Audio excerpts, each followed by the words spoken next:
నాగర్ కర్నూలు జిల్లా పదర మండలం శ్రీ పబ్బతి ఆంజనేయ స్వామి దేవస్థానంలో నూతన పాలక మండలి చైర్మన్గా దేశావత్తు రాములు ప్రమాణ స్వీకారం చేశారు.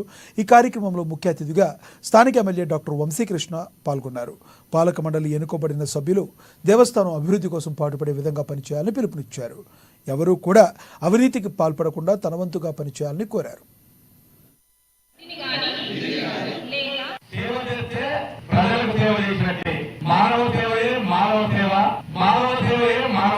కాబట్టి ఆ దేవునికి మీ వంతుగా మీరు ఎక్కడ కూడా అవినీతికి పాల్పడకుండా, ఎక్కడ కూడా ఎటువంటి సంఘటనలు దుర్ఘటనలు జరగకుండా ఆలయ అభివృద్ధి కోసం మీరందరూ కూడా పాటుపడాలి. అవకాశం మేమిచ్చిన అవకాశం కాదు, ఇది మీకు అవకాశం ఇచ్చిందని భావించి ఆంజనేయ స్వామి డెవలప్మెంట్ కోసం, గుడి డెవలప్మెంట్ కోసం మీరందరూ కూడా పనిచేయాలి.